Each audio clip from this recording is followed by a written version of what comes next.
Allez, bonjour à tous, j'espère que vous allez bien. Aujourd'hui, update de marché, on parlera de BTC qui est pas loin de faire un nouvel ATH, on est vraiment pas très loin. On parlera bien sûr d'Ether, on verra certaines altcoins que j'ai demandé d'analyser. J'ai noté CRV, ICP et IO, et on parlera bien entendu du marché US. Alors avant que je commence, au vu du contexte de marché, BTC qui est pas loin de faire un nouvel ATH, reprise du bull run, j'ai décidé de mettre une promotion sur le programme Crypto Investor, 200 € offerts. Crypto Investor, c'est le meilleur programme pour investir comme un pro en crypto. Peut-être qu'actuellement ton portefeuille n'est pas bien optimisé, tu n'as peut-être pas de stratégie de prise de profit et tu veux surtout réussir ce bull market. Tu auras ici tous les éléments à l'intérieur de ce programme-là, 12 modules, 30 heures de vidéo, en passant par l'analyse fondamentale, l'analyse de la tokenomics. Je te partage également les meilleurs projets crypto, je te dévoile mon portefeuille. On a un gros module sur l'analyse technique. Je te montre ton système de notation pour choisir les meilleurs cryptos à mettre dans ton portefeuille, avec des analyses complètes de crypto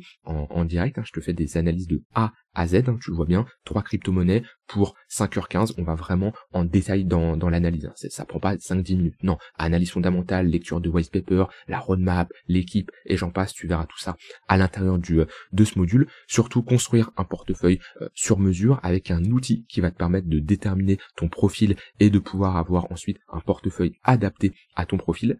2 modules, réussir son bull market et réussir son bear market pour que peu importe les conditions de marché, tu saches quoi faire et que tu puisses prendre les meilleures décisions. Et ensuite, plutôt des modules sur la gestion financière, le mindset, les émotions, sur l'investissement de manière globale. Et 2 nouveaux modules qui vont arriver dans les prochains mois. Un module sur sécuriser ses cryptos, mais vraiment de manière complète, ok, et un module sur la DeFi. T'as bien sûr des bonus avec un bonus sur la sécurisation des cryptos, mais je vais aller beaucoup plus en profondeur avec le prochain module qui va arriver. Un accès au cercle privé des investisseurs, l'aide-mémoire avec le support ultime, tu n'as pas besoin de prendre des notes puisque tout est rédigé dans cette aide-mémoire, et bien sûr la mise à jour gratuite à vie, ça veut dire que à partir du moment où tu rejoins le programme, tous les prochains cours qui vont arriver seront gratuits, tu n'auras rien à payer. Bien entendu, un suivi classique, c'est bien plus qu'une formation, c'est limite un mentorat puisque tu as un suivi en message privé. Donc voilà, comme je l'ai dit, tu as 200 € offerts dès maintenant à utiliser pour la reprise de ce bull run. T'as juste à cliquer sur le premier lien en description. Si t'as des questions, tu peux tout simplement m'envoyer un message juste ici. Alors, je commence ici par le BTC, qui est tout proche de faire un nouvel ATH. On l'a vu au moment où on a cassé ce niveau-là, pour moi, c'était direction l'ATH. Petite résistance intermédiaire au niveau des 120 000 $. On a légèrement consolidé, mais au final, on la casse complètement. Donc voilà, c'est plutôt pas mal ce qu'il est en train de nous faire. L'ATH, il est pas très loin, il y a plus de résistance. Pour moi, on est à 1% de l'ATH, il y a de grandes chances qu'on le fasse. Ça me surprendrait honnêtement que BTC s'arrête là pour avoir une correction. On a globalement plus de résistance. Ce niveau-là, hop, passe ici en support, et maintenant on est en découverte de prix. L'avantage d'être en découverte de prix, c'est qu'on n'a pas d'acheteurs qui sont bloqués. C'est pas qu'on a un retracement comme à ce niveau-là, et lorsqu'on revient chercher ces différents niveaux, ici on a globalement des acheteurs qui sont bloqués, qui peuvent potentiellement sortir de leur position, ok, à perte, à break-even, peu importe, et qui ralentissent l'évolution du prix. Là qu'on est en découverte de prix, les seules personnes qui peuvent freiner le prix, c'est tout simplement les acheteurs qui souhaitent prendre des profits, d'accord, mais on n'a pas d'acheteurs bloqués qui peuvent faire office de résistance. Donc je vous remets les targets qui sont tout à fait réalistes au cas où on break cet ATH. 118, 100% d'extension. Donc globalement, entre les 135 000 $ et les 141 000 $, ça sera globalement les 2 gros objectifs. Alors ce qu'il va falloir surveiller également, c'est la clôture daily au niveau de l'ATH. Pourquoi? Parce que quand on est comme ça sur un sommet, en général, il y a de grandes chances qu'on aille le chercher. Maintenant, il faut vraiment regarder si on a une prise de liquidité ou alors une vraie cassure. Si on commence à avoir juste une mèche avec une fausse cassure et on commence à réintégrer, on pourrait être tout simplement, comme ce qu'on a fait ici, vous voyez, hop, sur une fausse cassure, réintégration, là on a un fort ravalement baissier, et on pourrait connaître ici une correction. Si par contre, on n'a pas du tout ça, on a un fort pump, on a de l'acceptation au-dessus de ce niveau-là, ok, et qu'on flippe ce niveau de résistance en support, là on aura de grandes chances d'aller chercher les prochaines targets. Donc c'est vraiment ce niveau-là qui va être décisif. Regardez comment la clôture daily va se passer, et globalement surveiller si on a de l'acceptation au-dessus ou pas. Dans tous les cas, je reste bullish, on a un fort momentum. Si je mets ici un MACD on va pouvoir voir ici le momentum en daily qui est très puissant. On voit qu'on fait des nouveaux sommets, on y va assez fort. Sur les unités de temps intermédiaires, c'est globalement, alors 4 heures, on a petite divergence baissière, mais rien d'alarmant. On reste sur un price action qui est bullish, et une divergence baissière, ça n'indique pas un retournement de tendance. Ça veut peut-être dire une petite phase de consolidation comme on a eu à ce niveau-là, d'accord. Mais pour le moment, quand je regarde les unités de temps supérieures et surtout en daily, je vous rappelle, plus l'unité de temps est grosse, plus elle prime sur les unités de temps inférieures, d'accord. Le daily est plus fort que le 4 heures, le 4 heures est plus fort que le 1 heure. Donc ouais, on y va pleine balle pour moi à la TH. Quand je mets des moyennes mobiles, toujours des moyennes mobiles orientées à la hausse. On n'a même pas pullback le 15 minutes, à quel point ici le momentum est puissant. Après c'est classique, hein, c'est de la continuation de tendance à faire. Quand on a des pullbacks dans le tunnel 3 minutes, c'est ici qu'on a les meilleures opportunités pour se positionner. La preuve hier, hein, quand j'avais tourné la vidéo, on était à peu près ici. On est revenu chercher le tunnel 3 minutes, on est reparti encore une fois, on est retourné à ce niveau-là, on est légèrement reparti, là on l'a break. Et après on a fait une fausse cassure, mais globalement on reste plutôt dans une dynamique haussière. Sur toute la plupart des cryptos, vous voyez BNB, ça s'enflamme, c'est plutôt pas mal. Donc pour le moment, j'ai aucune raison de mon côté d'être bearish. Par contre, attention, c'est pas pour ça que c'est à ce moment-là qu'il faut faire all-in, qu'il faut absolument se positionner. C'est-à-dire, honnêtement, la personne qui se positionne là sur du long terme, pourquoi tu te positionnes là? Ok, pourquoi tu n'es pas rentré à 108 000 $? C'est toujours classique, hein. On se positionne sur des niveaux de support long terme. Là, est-ce qu'on est sur un niveau de support long terme? Non, on est clairement sur un niveau de résistance. Le niveau de support long terme, il était au niveau du tunnel daily. Depuis, on a pris quand même un plus 12% en quelques jours. Donc ouais, BTC là-dessus c'est plutôt pas mal. Quand je regarde ici, si on regarde un peu d'order flow et qu'on check les ordres limites qui sont en attente d'être exécutés, donc ça c'est tout simplement une heatmap, hein, qui nous permet de voir les ordres de vente qui sont, ou les ordres d'achat, hein, en dessous, qui sont dans le carnet d'ordre. Alors attention, alors ça globalement c'est la représentation d'un carnet d'ordre. Ici on est sur Binance, BTC USDT, ici on est sur Coinbase, d'accord, BTC USD. Ça nous permet de voir globalement où sont les ordres qui sont en attente d'être exécutés. Vous voyez là il y a pas mal d'ordres, ok. Alors c'est pas pour ça qu'on va aller les chercher, et je vous rappelle, attention à comment c'est interprété, souvent c'est très mal interprété, hein. Il y en a très peu qui utilisent ce genre d'outils. Souvent comment c'est interprété, c'est si on a un ordre là, c'est sûr qu'on va l'exécuter. Attention à prendre en compte que c'est des ordres qui peuvent du jour au lendemain, même à la minute près, être enlevés. C'est comme vous, quand vous placez un ordre, il va être affiché dans le carnet d'ordre, c'est-à-dire que là, à 125 000 $, on voit qu'on a 388 BTC qui sont prêts à être vendus. Si vous décidez d'en vendre 2, ça va passer à 390. Si vous les retirez, ça va repasser à 388. Donc ça peut aller très vite. Mais ça permet toujours d'avoir une bonne représentation, globalement, des ordres où ils peuvent se situer. Ça peut être des niveaux intéressants qui peuvent faire office de support et de résistance, voir si on a du soutien en dessous, comme à ce niveau-là. Et là, le plus gros niveau, c'est les 125 000 $. Après, c'est assez classique, c'est un chiffron psychologique, et souvent c'est là où pas mal de gens mettent leurs ordres.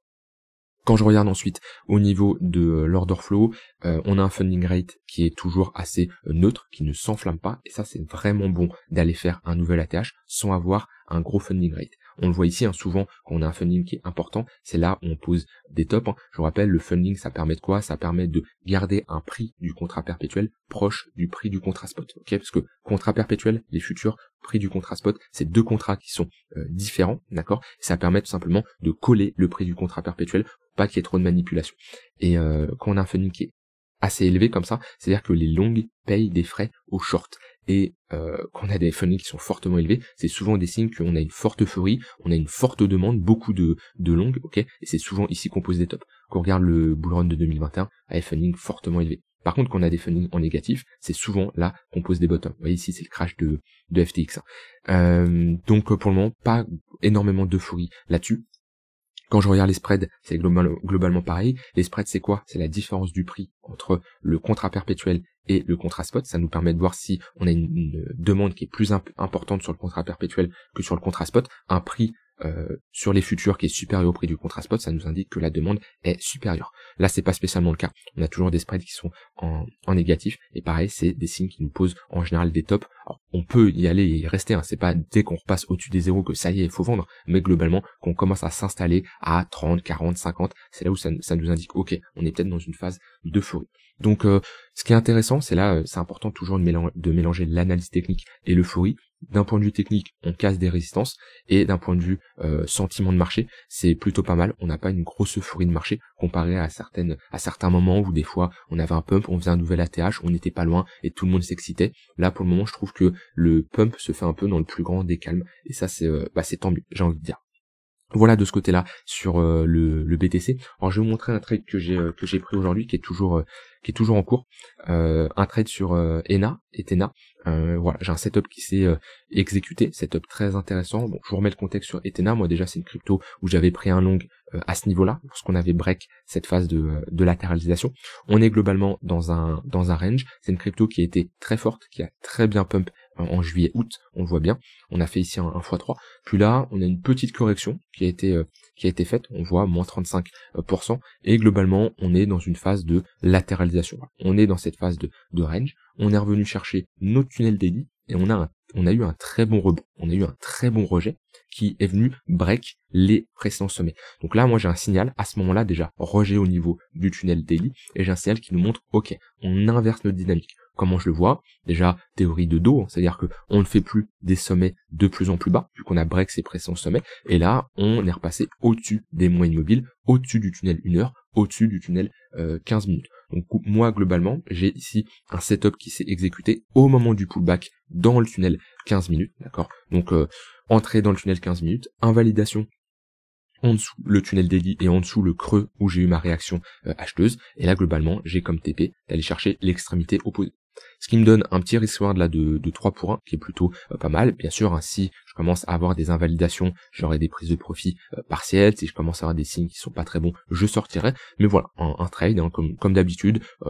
Pas la majorité des trades, mais enfin, si presque une majorité des trades, je vous les montre. Ceux que je vous montre le moins, c'est souvent quand ils sont sur du très très court terme que je n'ai pas en cours. Alors des fois, je vous fais des bilans, je vous dis voilà, j'ai pris ce trade. Mais en général, je préfère vous montrer les trades que j'ai en cours que les trades qui sont clôturés. C'est toujours plus intéressant de faire un suivi. Et pour ça, c'est souvent des trades en swing trading, donc des trades que je vais garder plusieurs jours, plusieurs semaines. C'est le cas pour moi sur Ethena, hein. C'est pas un trade qui va se valider en un jour, sauf si on a une grosse candle de 30%, mais très peu probable. Mais voilà, toujours agréable de faire un petit suivi. Ça vous permet de voir déjà dans un premier temps l'entrée, comment je suis rentré en position, parce que c'est tout frais, hein. Ça s'est fait ce matin. Okay, l'entrée, pourquoi je suis rentré en position. Puis après, il y a toute la partie trade management, comment je vais gérer ce trade-là. Alors, avec une bonne gestion de risque, hein, et rien ne m'empêche que je prenne une perte. C'est pas parce que j'ai pris ce trade là que c'est sûr à 100% qu'il va passer. J'ai une bonne gestion de risque de mon côté, et pareil, c'est pas parce que je monte ce trade là que c'est un conseiller en investissement que vous devez faire la même chose. On a tous un profil qui est différent, une stratégie qui est différente, et c'est juste à but éducatif de vous montrer globalement voilà comment je me positionne et globalement quelle est mon entrée, ma stratégie, et comment je vais tout simplement manager ce trade. Donc on fera le suivi là-dessus sur Ethena. Voilà, c'est un trade que je voulais vous montrer. Je vous en ai pas trop partagé ces derniers temps, donc voilà, je vous en partage un aujourd'hui. Au niveau d'Ether, Ether c'est plutôt pas mal. Pareil, le fait d'avoir réintégré ce niveau-là, on l'avait vu ensemble, on aurait de grandes chances d'aller chercher l'extrémité opposée, les 4500 $. On a été ici les chercher, on a eu une petite phase là où on a retracé, c'est normal, c'est un niveau de résistance, c'est normal en face d'avoir une contrepartie et des vendeurs qui se manifestent, mais rien d'alarmant. On voit même sur du court terme, on est revenu chercher ici légèrement le tunnel 15 minutes et le point pivot daily. On voit bien qu'aujourd'hui, on a eu une phase entre point pivot daily haut 4550 qui a fait office de résistance, point pivot daily plutôt bas là 4440 qui a fait office de support. Donc voilà, Ether qui reste bullish, pas autant que le BTC. Actuellement, BTC a un fort momentum, ok. Ether, ça viendra, j'en suis persuadé, mais maintenant qu'on est passé au-dessus de ce niveau-là, la prochaine résistance sur Ether, c'est globalement les 4800 $. Donc là, on est dans une phase où le but, c'est pas commencer à psychoter, à se dire, faut que je short le top de marché, ça y est, il faut que je trouve le top parfait. Parce que les gens qui cherchent le top parfait, ils shortent ici, se font stop, ils shortent ici, se font stop, ils shortent ici, se font stop, ils shortent ici, alors peut-être qu'ils prennent ici un gain, puis après ils reshortent, ils se font stop tout le temps. Non, partez du principe que on est dans une tendance haussière, on a un flux qui est haussier, d'accord? Donc globalement, on met nos moyennes mobiles, ok? Et tous les pullbacks dans ces moyennes mobiles-là sont des opportunités pour se positionner. Alors on le voit bien, tunnel 3 minutes qui lead bien, il y a de quoi prendre des longues. À ce niveau-là, tout là, il y a de quoi prendre des longues, à ce niveau-là. Peut-être vous prenez un long à ce niveau-là, et vous faites stop loss, mais si vous avez bien géré votre risque, 3-4 trades gagnants, ça compense largement une perte, mais largement. Et logiquement, c'est l'inverse. Quand vous prenez 2-3 pertes, avec un gain, vous êtes censé clairement compenser la perte que vous avez réalisée. Ça, c'est la gestion de risque, et c'est pour ça toujours avoir des risk-reward qui sont quand même intéressants. On break également le point pivot weekly, on s'installe au-dessus, donc voilà, Ether là-dessus, très bullish. Maintenant attention, quand je dis très bullish, c'est à l'instant T. Si dans 4 heures, 1 heure, peut-être pas 1 heure vu qu'on est quand même sur du H4, mais si dans 1 jour, 2 jours, 3 jours, on commence à avoir des invalidations. Ça peut être tout simple, hein. Sur Ether on fait ça, on casse le 15 minutes, on pull back et on fait ce type de structure, bah là je vous dirais, là, ici on était bullish et c'est un fait, entre-temps, réintégration, structure de retournement, grande chance de retourner chercher les 4200 $. Ça c'est globalement s'adapter en fonction de ce qu'on voit. Et ça je veux vraiment que vous sortez de cette mentalité où vous devez vous dire, vous devez toujours anticiper. Et moi je me rappelle d'un commentaire que j'avais eu sur YouTube qui est assez ouf, je sais plus à quel moment c'était, mais admettons c'était à ce niveau-là, où je disais, je suis bullish sur Ether, Ether monte, je suis bullish sur Ether, Ether monte, puis là quand j'ai une pattern comme ça, hop, et qu'on ici, je vous dis, Ether, j'aime pas trop ce qu'il nous fait, je passe un peu bearish. Et là, il y a quelqu'un qui me dit, non mais attends Nico, t'étais bullish et maintenant tu passes bearish.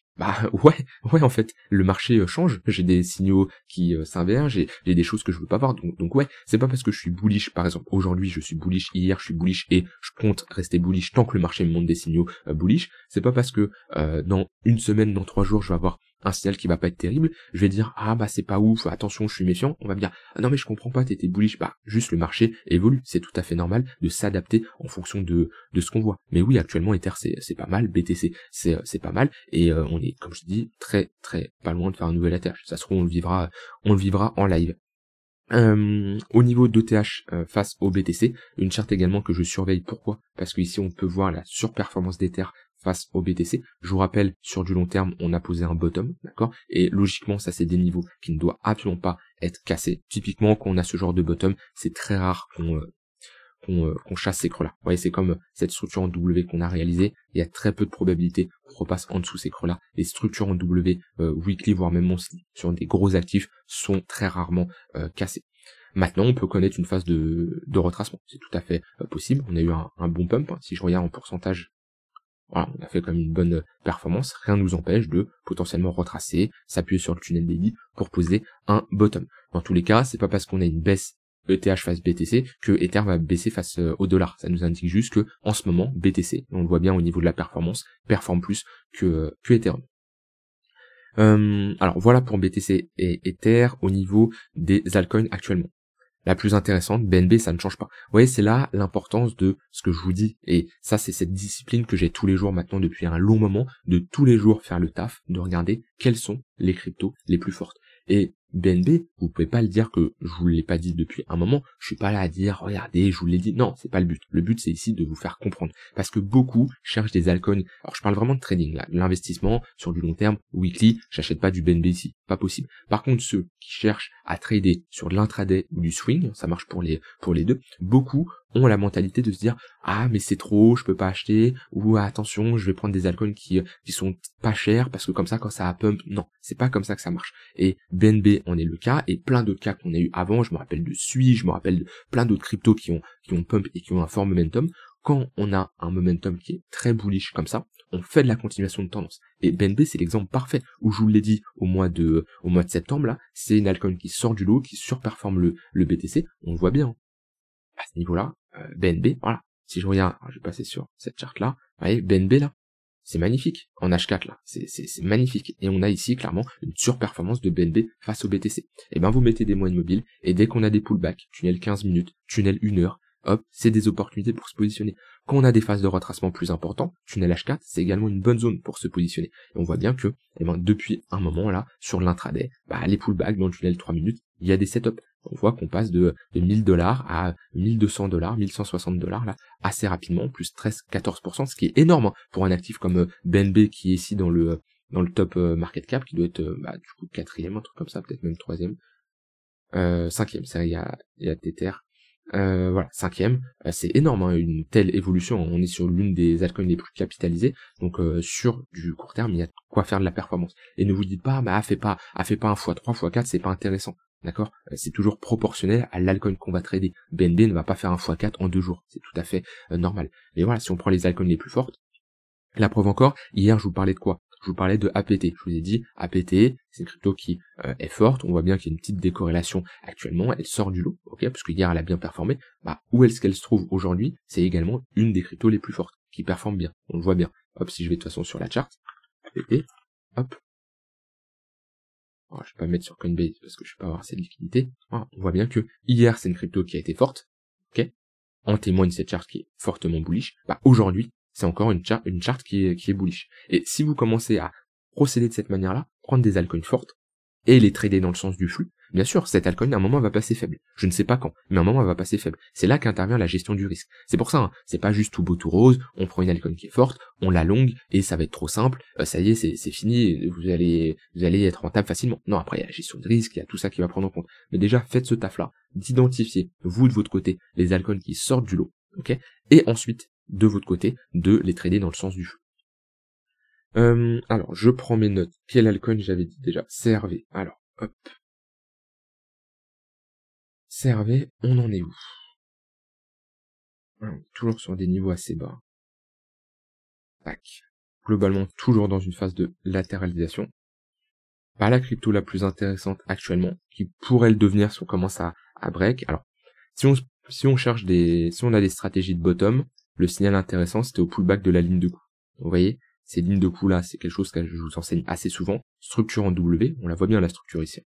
Le creux, le sommet, le creux plus haut, le break, le pullback, ok?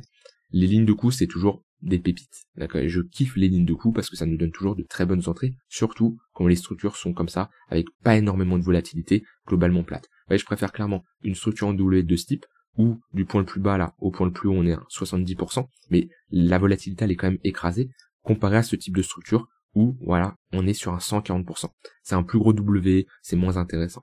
Donc, sur CRV, là, on n'est pas dans la meilleure zone pour se positionner, clairement. Ah, c'est intéressant, ça. C'est intéressant, il y a eu énormément de volume échangé en bas, avec un pot qui est ici, il y a eu pas mal de volume. Si je mets ici un indicateur de volume, on va le voir. Voilà, pas mal de volume ici. Il y en a pas mal qui en ont accumulé, c'est sûr. On break la value area high, on s'installe pour le moment au-dessus. Pour moi, le gros signal sur CRV, il est donné sur du long terme si on s'installe au-dessus de ce niveau-là, parce que là, on casserait un range qui dure depuis globalement 2022, et là, on pourrait connaître une phase de retracement un peu plus importante. Je vais mettre un Fibo pour voir les niveaux à surveiller. 0,382, ouais, pour moi, c'est si on casse ce niveau-là et qu'on valide, pardon, ce gros bottom, on aurait de grandes chances d'aller chercher les 0,382. C'est une target minima. Hein. Après ce genre de structure, on serait quand même sur une pattern d'accumulation trimestrielle. Et après objectif, bien sûr, les 0,618. Alors pour le moment, c'est pas validé. Moi, idéalement, sur ce genre de range, soit je me positionne sur une extrémité basse, à ce niveau-là, avec une invalidation sous la structure, parce que si on casse, bah, je veux sortir, hein, ça m'intéresse pas de rester positionné sous une structure, enfin si on s'installe sous la structure, parce que on sort d'un range par le bas. Ou alors j'attends un break de mon extrémité haute et j'ai une invalidation si on réintègre ce niveau. Comme ça en général je me positionne sur ce genre de range. Voilà de ce côté-là sur CRV. Ensuite, qu'est-ce que j'avais dit? J'avais dit ICP. Alors, ICP, on en est où? On avait bien pump à un moment. ICP, alors, on est dans une bonne zone de localisation. Maintenant, on n'a pas trop la pattern de retournement, on n'a pas trop le signal qui est fort. Alors que là, on avait eu, certes, un fort pump, x6. On a très bien retracé. Mais là, moi, j'aime pas ce type de crypto aussi où je me dis, bah, c'est ouf. C'est que sur les derniers mois, là, les dernières semaines, on a des cryptos qui ont très bien performé, hein. Je mets Total 3 à côté. On a des cryptos qui ont très bien performé. ICP n'a pas bougé. Il n'y a pas de demande. Et c'est ce que je vous disais tout à l'heure, moi je préfère me positionner sur des cryptos où il y a de la demande, quitte à rentrer un poil plus haut. Maintenant, c'est vrai que sur du long terme, c'est plus intéressant en général de se positionner quand on est comme ça sur des niveaux bas, sauf que ce qu'il nous faut, c'est une réaction acheteuse. Parce que pour le moment, qu'est-ce que je constate? On évolue toujours en dessous le tunnel daily. Et on a toujours ici un price action qui est bearish. Si on commence à avoir ici déjà un premier pump, on rejette peut-être encore une fois dans le tunnel daily, cette fois-ci on valide un creux plus haut que le précédent, hop, on rentre un petit range, on casse comme ça. Si on a ce genre de structure, avec par exemple un tunnel daily qui va globalement faire ça, et là on va le flip à ce niveau-là en support. Vous voyez, hop, on casse, on flip en support, idéalement avec une meilleure pattern un peu plus longue qui nous pose un plus gros bottom. Là, c'est déjà plus intéressant. Là, pour le moment, moi, ce que je constate, c'est qu'on est dans une dynamique baissière. Alors, on est On pourrait voir un gros range ici, et on se situe sur l'extrémité basse. Ouais, ça peut être, c'est possible. Mais localiser sa zone, c'est bien, c'est le plus important. Parce qu'on analyse une charte, qu'on quadrille nos chartes, comme je l'appelle, le plus important, c'est de savoir où on veut intervenir. Mais quand on a déterminé où on veut intervenir, ensuite, ce qu'il nous faut, c'est le signal. Pour le moment, le signal, moi, je le vois absolument pas. Et il faudrait break le tunnel daily pour l'avoir. Dernière crypto, IO, crypto jeune de mémoire, ouais, crypto jeune, baissier, qui a cassé un gros niveau, phase de latéralisation. Je pense que c'est une crypto qui a encore pas mal de jetons à libérer. IO 325, qu'est-ce qu'on a? Ouais, vous voyez, market cap. Donc le market cap, c'est le prix fois le nombre de jetons en circulation. Ok. Et ici, on voit qu'on a une FTV qui est largement au-dessus du market cap. La FTV, c'est tout simplement le market cap si tous les jetons sont en circulation. Et on voit qu'on a un total supply de 800 millions, avec ici un circulating supply de 200 millions. Donc on a encore un x4 à faire sur la supply. C'est pas, ça reste quand même assez important. Et alors ce qu'il faudrait voir, c'est comment les jetons sont libérés. Je sais pas si je peux voir ça ici. C'est quoi le nom déjà? Yo.net, il est ici. Bon voilà, Chainbroker, c'est un bon outil aussi pour voir différentes informations. Bon, on a tout juste ici commencé la phase de déblocage. Donc là, dites-vous comment ça se passe, qu'on a le lancement en général, on a tous les jetons maintenant qui sont déjà minés. Hein, c'est plus comme avant où des projets comme BTC par exemple, où on va voir tous les jetons ne sont pas en circulation et tous les jetons ne sont pas minés. Ici, tous les jetons sont juste bloqués dans des smart contracts. Ils vont être distribués à différents intervenants, différents acteurs, comme la team, la communauté, le développement, les investisseurs privés, etc., etc. Et après, il va y avoir des phases de déblocage, comme ça, avec, voilà, de 2026 ici à 2028, une grosse phase de déblocage, où, automatiquement, le fait d'avoir des déblocages, c'est des investisseurs qui ont pu profiter des prix assez bas, on le voit ici, 10 centimes de dollars, 30 centimes de dollars, ouais, c'est bien ça. Quand on regarde le prix actuellement, ils sont légèrement positifs, mais c'est pas énorme non plus. Des fois, il y a certains projets, les investisseurs privés vont être sur du x20, x30, x100. Des fois, ça arrive. Mettez-vous à leur place, hein, vous êtes sur un x100, on débloque vos jetons, vous les vendez. Ou vous vendez au moins une bonne partie. Donc ça crée en général une pression baissière. C'est pour ça que quand on a eu cette baisse-là, décembre 2024, janvier-février, ou même les dernières baisses qu'on a eues sur les 2 dernières années, les jetons nouveaux ont pris beaucoup plus cher parce qu'ils avaient pas mal de jetons à débloquer, ce qui crée une pression vendeuse supplémentaire. Donc ça, c'est quelque chose à apprendre. Alors ça, c'est quelque chose que je vous enseigne encore plus en profondeur dans le programme Crypto Investor, dans la partie token mix. Là, on rentre vraiment en détail, d'accord, sur comment ça fonctionne globalement. Je vous montre mes stratégies, comment moi ce que j'aime voir en général pour avoir une crypto, pour bien me positionner. Là, en tout cas, IO, pour moi, d'un point de vue token mix, c'est pas spécialement incroyable. Des fois, il peut y avoir des jetons qui ont quand même pas mal de jetons bloqués, qui vont être débloqués, mais qui sont plutôt bien répartis. Mais là, en plus, quand je regarde la technique, ça me plaît pas du tout. On évolue toujours en dessous le tunnel daily. Il pourrait y avoir un ciel intéressant si on commence à break ce niveau-là. L'inconvénient, c'est qu'on est rapidement sur une résistance juste après. Donc, peut-être se positionner sur un plus petit W pour avoir un signal peut-être moins fort, mais avec un risk-reward intéressant. Et bien sûr, avoir une invalidation ici sous la structure. Voilà de mon côté sur les cryptos, vous me demandez d'analyser. N'hésitez pas à rejoindre le Discord, on va être là pour surveiller l'ATH de BTC. Je vous souhaite une très bonne soirée, n'hésitez pas si vous voulez rejoindre le programme Crypto Investor et profiter des 200 € offerts, je vous le dis, vous allez clairement être prêt et bien réussir votre bull market. Si vous le rejoignez, vous aurez tous les éléments en tout cas pour bien prendre vos profits, avoir une bonne stratégie, construire un vrai plan d'action qui vous permettra d'être rentable, et même si vous rentrez en bear market dans 6 mois, 1 an, 2 ans, vous saurez clairement quoi faire. Donc il faut également se préparer à un potentiel bear market qui peut arriver, on ne sait pas quand, mais il faut être prêt à avoir les connaissances nécessaires là-dessus. Je vous laisse avec ça, je vous souhaite une très bonne soirée et je vous dis à demain pour une prochaine vidéo. Bye bye.